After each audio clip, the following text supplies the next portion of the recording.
4 reasons to take Social Security early, and 4 reasons debunked. We're going to debunk these 4 reasons. First, though, this video is sponsored by my Amazon product page. I was watching my man Tim Pool do a thing like this. That's a pretty good idea. Let everyone know I do have a product page.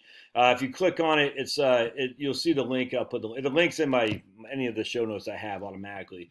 But you'll see the link, and I'll throw it in there on one of the comments here. And you just go. You see my books, my financial planning, specific household items, gardening stuff, prep stuff, exercise stuff, and anything you buy through here.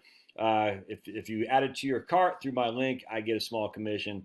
Anything else you buy on your Amazon shopping, if you click on this page first, I get a small commission. So if you buy friggin' toilet paper and it's not, you don't have it through my link, as long as I'm the one who took you there, in theory, I get commission. And it's not, I don't get much. I mean, I probably make $60 a month or something like that, but I'll take it. So anyway, I just want to promote myself a little bit better. All right, so let's go into this.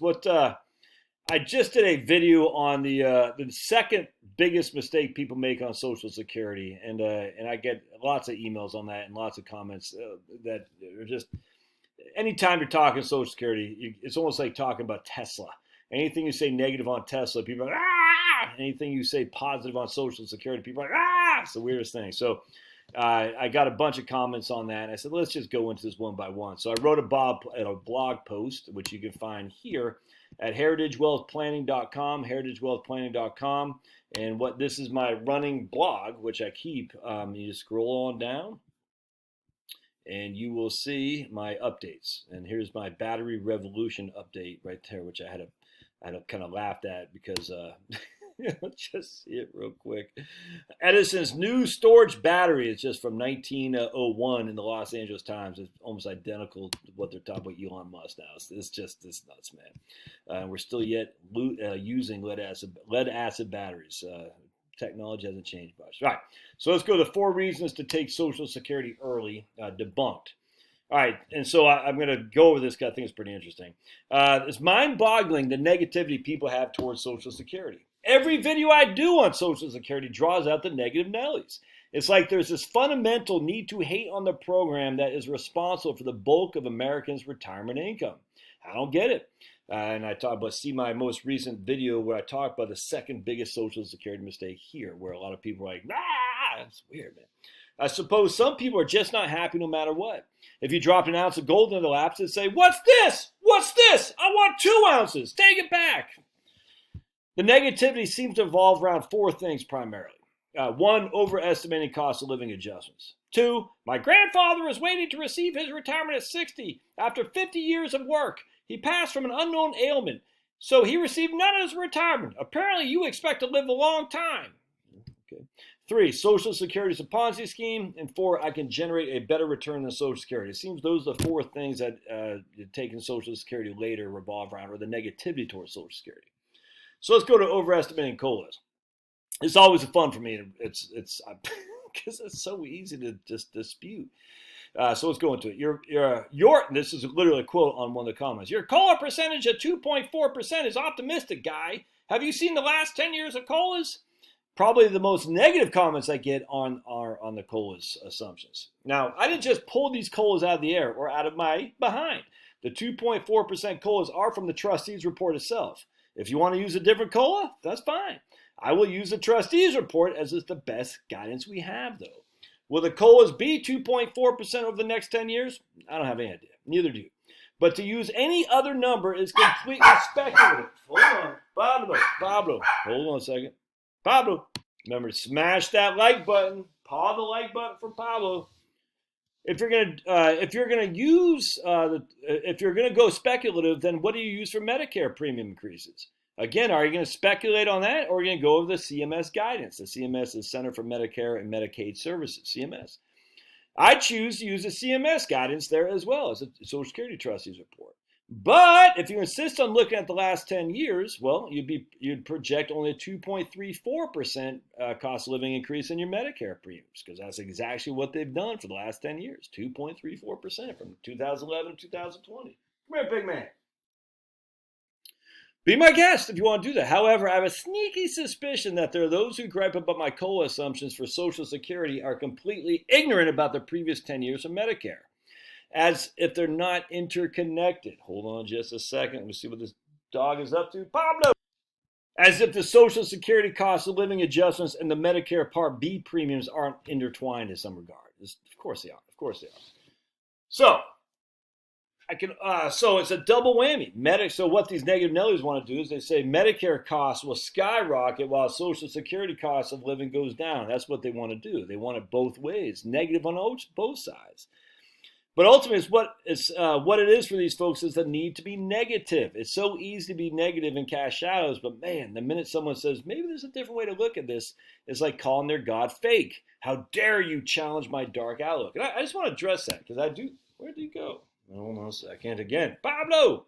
I do want to address this. So what are you doing here? Are you saying Social Security cost of living adjustments will not be the 2.4% that the trustees report is using? Okay. What are you using for Medicare then? Because I use 5.5% for Medicare. That's the trustees report, CMS, 5.5%. Until 2034, I think it's 34, when they expect Medicare premium increases to go to 3.9% annually as opposed to 5.5% because essentially the baby boomers will be dying off. So I don't think you can have it this way. Social Security not being much and Medicare being low. I mean, you could do whatever you want. I find that's pure speculation. Why not just use the numbers that are there? I don't get it. But see, that's what I'm saying. A lot of these negative Nellies, they don't want to do that. They're sitting there saying, you can't retire. The cost of healthcare is going way through the roof. Oh, my goodness, you need $5 million to retire. Blah, blah, blah. Healthcare is going to cost us $5 billion. Blah, blah, blah, blah. And Social Security isn't going to keep up with inflation. Blah, blah, blah. It's weird to me. The second one, my pa died before he received benefits. That's what Laura Ingram, my pa. This is another issue I take issue with the negative Nellies on. When it comes to Social Security, they say take it early. You might not live until 70. But I can almost assure you, many of these same people will also say you can't retire because you'll have no money once you hit 95. They're being negative on retirement planning specific to the issue being discussed. For Social Security, they want you to take it now because you probably won't live enough to enjoy any of it if you take it later. But for everything else, you're going to run out of money sitting in a nursing home with drool going down your chin in a wheelchair at 93 years old. Again, the same thing going back to what we just talked about. What's it going to be? I'm going to die too early, so I need to take Social Security so I have something? Or I'm going to live too long? I mean, so if you live too long, then heaven forbid you took Social Security early. Make up your mind here. But the negative Nellies don't want to. They want both sides. They want to hit you twice with negative news. I don't get it. See how that works? When you're negative, you can create negativity for any situation. It's fun. And even better, you get to share your negativity with others. Yay! Look, folks, of all people, I'm the one who says using a 30-year retirement plan projection is quite unrealistic. A 65-year-old male today is not likely to live until he's 95. He's probably 82. There's 18 years, I think, 83. As such, why are we using 30-year retirement projections when there's no evidence that's going to happen? Doesn't make sense. It's a conservative approach. I completely grant you, but be consistent for heaven's sake. We're going to live too long, thus we need money from when we're in our later years, or we're going to not live long enough thus we need to take Social Security. Just the two things are mutually exclusive, but the negative Nellies don't want to admit that. If you're running numbers, are you assuming a 30-year retirement plan? Then doggone, take Social Security later. Especially if you're worried about running out of money. If you're worried about running out of money, the best thing to do is take Social Security later. That means you're going to live too long, which means you need the money to be there, which is Social Security taking it later. If you're running numbers that assume you die by 80, then by all means, take Social Security early. But I don't care how you do it, just be consistent. The issue is that many of us, no, maybe not you, but many of us will live into our 80s and even mid-80s. If that is you, what is the best time to take Social Security? Well, all things being equal, is later, not earlier. It really isn't a debate. The actual debate is more in the next one right here, that Social Security is a Ponzi scheme and other variations of this. The list for this type of anti-Social Security thinking is long. It won't be there for me. It's a Ponzi scheme. It's bankrupt, etc. Etc. There really isn't what much one can argue against these points. Social Security is indeed a Ponzi scheme. There's no two ways around that. Social Security is in a fiscal mess. Can't deny that either. And as such, the way it's financed does raise a concern for future beneficiaries. However, the student of politics I am, when has the government ever taken money away from the largest voting bloc, the senior citizens? Name one time. You can't. So the idea that the federal government and the politicians is going to go in there and somehow get rid of your Social Security benefits is absurd. As a Generation Xer, I suppose one could say, but Josh, you're part of the baby bust, so you don't have as much political pull as other generations. Definitely some truth to that, but people who are at retirement age vote in much higher percentages than those young whippersnappers who we keep having to yell at to get off our lawn, you young whippersnappers. Politicians, like electricity, follows the path of least resistance. They don't want a bunch of retirees with nothing else to do but watch Matlock returns show up at their town hall meetings. And I have a thing, see Roth, Sinkowski, Dan, type one each. I'm not worried about crafty politicians taking my benefit.